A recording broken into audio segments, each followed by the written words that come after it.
Il est directeur général du plus beau terrain de golf au Québec qui fête ses 100 ans. Jean-Philippe Moffett avec nous. Bonjour Jean-Philippe. Bonjour messieurs. Merci de venir nous parler de cette magnifique carte postale qu'est le club de golf du Manoir Richelieu. Pour vrai, Écoute, le trou Tout le monde signature que le tout le voit. monde connaît, le 1 du Saint-Laurent, tout le monde le connaît.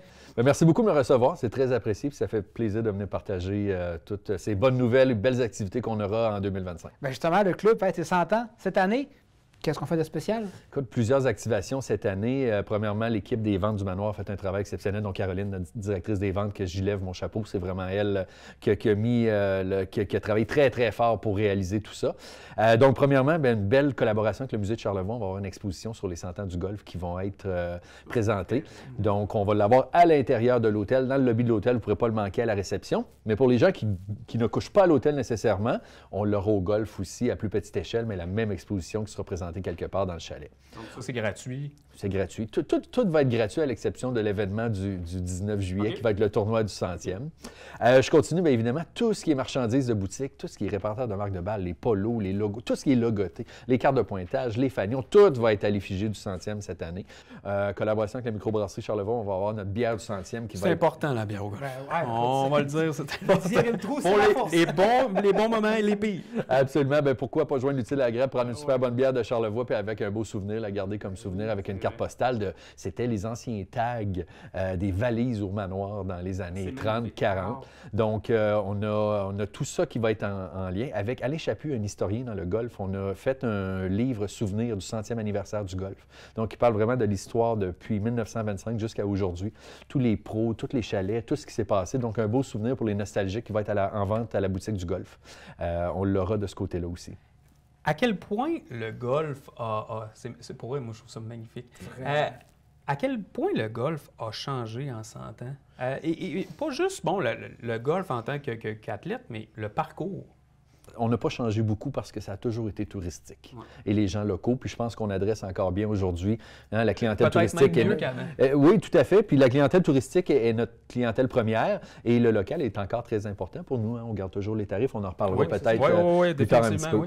Mais qu'est-ce qui a changé? C'est l'équipement. C'est pas compliqué. C'est ça qui a changé complètement. Et les parcours ont dû s'adapter à ça parce que les compagnies qui produisent des équipements, soit les balles, les bâtons, ont tellement développé de choses. Puis vous le voyez au hockey, dans tous les sports, au baseball, il y a un prototype de bâton de baseball ces temps-ci la torpille. La torpille, exactement. Mais c'est la même chose au golf. Et même on parle de limiter la distance des balles à venir, là, que c'était en discussion l'année passée, et même que les joueurs professionnels sont d'accord, parce qu'aujourd'hui, la moyenne de drive est 320. Avant 320, il y en avait un qui frappait ça, c'était John Daly puis Tiger Woods, si on remonte dans les années 97-98. C'est ça qui a changé au golf. Donc, les parcours ont dû s'adapter. On a dû aller vers des parcours compétitifs de 7000, 7500. On parle même de 8000 verges aujourd'hui. Je me souviens petit, quand on avait le Normal 4 à 400 verges, c'était long, là. On avait un coup de driver, puis c'est un coup de bois 3. Jean-Philippe, c'est encore très long. Donc, l'équipement a changé énormément. C'est vraiment, pour répondre à votre question, c'est vraiment ça qui a fait le gros changement. Puis parlons un peu de l'entretien, parce que le terrain, il est magnifique, le terrain. Ça demande quoi comme travail, comme entretien? Pour pas l'avoir encore. Ben 100 oui, ans plus c'est tard. ça. Bien, c'est ça. On a une superbe équipe au golf, et je tiens à le dire. Ils sont vraiment extraordinaires. C'est une équipe qui se tient, qui travaille fort. Premièrement, ça prend un esprit d'équipe. Ça paraît individualiste comme travail de tondre des allées ou tondre. Pour moi, c'est de l'art. C'est pas nécessairement tondre du gazon. C'est plus taillé, je pense, que tombe. On pense que les croix, ça vient d'une manière. Les losanges, bien, il y a des façons de couper le gazon. Il y a des façons volontaires aussi de couper le gazon. Mais notre équipe est chapeautée par Marc Dufault, qui est notre surintendant. Marc, ça fait plus de 35 ans qu'il travaille au manoir, mais ça fait déjà plus de 5 ans qu'il est surintendant avec nous. C'est ce qu'on appelle les pratiques culturelles. Ça part de l'aération, du top dressage, du verticotage. Donc, c'est toutes des opérations que les golfeurs ne voient pas, qu'on fait tout en catimini le matin avant qu'ils arrivent pour s'assurer que tout soit parfait. Le mécanicien, on ne parle jamais du mécanicien et essayer de vendre ça à quelqu'un, la personne qui aiguise des couteaux, que c'est la personne la plus importante sur un parcours de golf. Le monde ne pense pas ça. Aller vous faire couper les cheveux puis que la coiffeuse, si les couteaux ne coupent pas, ça ne fera pas une belle job. Ça coupe pas, ça arrache. Exactement, mais c'est la même chose pour un mécanicien. Tout part des gars qui sont dans le garage ou des personnes qui font ce travail-là, d'affûter des couteaux comme il faut des machines. C'est fait tous les jours. Puis vous commencez combien de temps avant l'ouverture de la saison? Et ça varie tellement. Cette année, c'est une année qui est correcte. La neige fond tranquillement, donc le terrain s'y tente. On n'a pas besoin de faire de déneigement. Il y a des années qu'on fait venir tracteur avec souffleur, qu'on va déneiger les verres parce qu'on doit les faire respirer. Tout dépendamment, on met un fongicide l'automne qui est comme, on va dire, un peu une crème solaire d'hiver pour pour le gazon, pour le protéger, dans le fond, lui permettre... C'est bon de 90 à 120 jours, mais à un moment donné, ça manque d'oxygène. S'il y a de la glace, il y a tellement de situations possibles qui puissent arriver. Donc, souvent, après la relâche, on va déneiger les verres. On n'a pas eu besoin cette année de le faire. Ça s'est fait tout seul. Il n'y a pas eu beaucoup de neige en basse altitude, on va dire. On a eu plus dans les montagnes, mais en basse altitude, on n'a pas eu.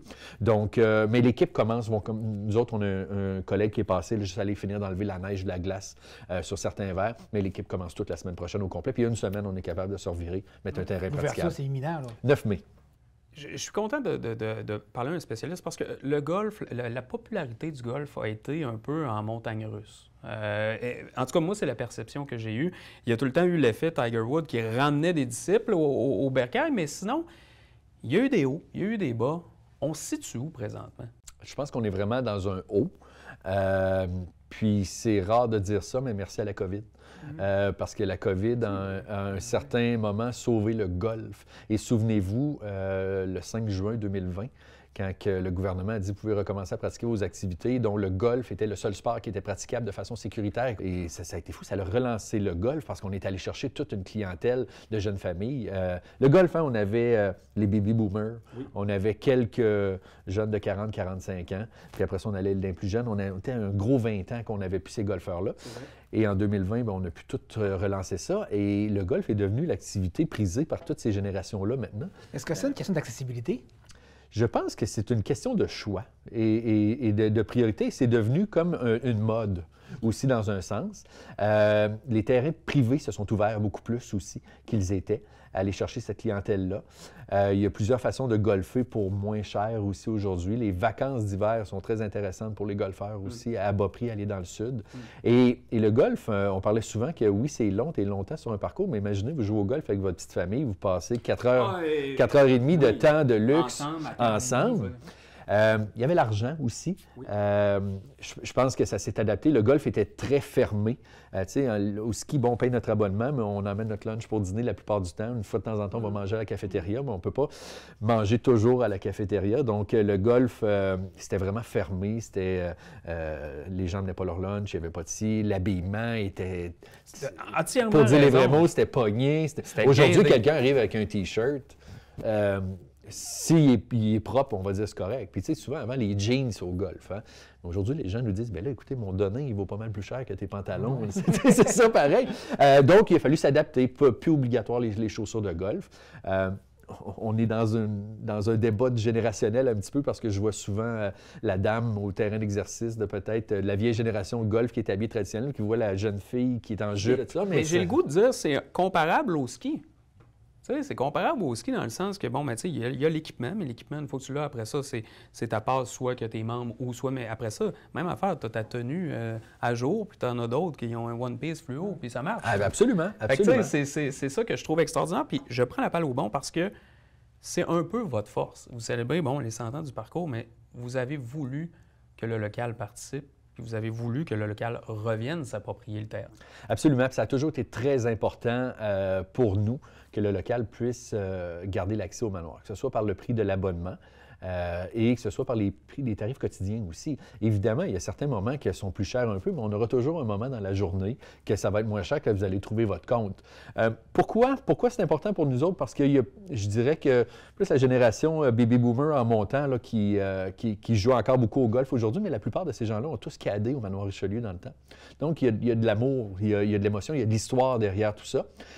Et pour une grande région en superficie, mais petite région en population comme la nôtre, c'est impressionnant de voir le pourcentage de golfeurs que tout le monde a joué au golf, que ce soit au Murray Bay dans leur jeunesse, même s'ils ne jouent plus au golf aujourd'hui, les parents avaient les enfants dans le temps de la piscine, des tennis. Je me rends compte que c'est vrai. Et puis, on fait tout un lien avec tout. Hein, ces générations-là qui sont revenues avec leurs enfants dans la COVID, qui se sont remis à jouer au golf. Donc, c'est un cercle un peu. Et de là, l'importance de toujours garder accessible notre produit. Peu importe où est-ce qu'on est, dans n'importe quel domaine, toujours penser au suivant, dans le fond, derrière ça, parce qu'à un moment donné, la réalité nous rattrape toujours. C'est d'une poésie. On n'aurait pas mieux dit. Hein? Non, exact. Et je voulais savoir, c'est comment travailler pour le manoir? Parce que tout le monde connaît le club de golf. On l'a vu dans les pubs de l'Auto-Québec au 18e trou. mes amis de Québec, hey, on va-tu au manoir? Tu sais, c'est comme la récompense C'est un happening en ultime. bon français. C'est comment de travailler au manoir? Ça fait 26 ans que je suis au manoir. C'est probablement le plus bel emploi que tu peux pas avoir. L'hôtellerie, c'est le plus bel emploi que tu peux pas avoir pour en faire une carrière. Travailler au manoir, c'est un employeur qui est absolument extraordinaire. Si tu es prêt à donner du service puis écouter nos standards.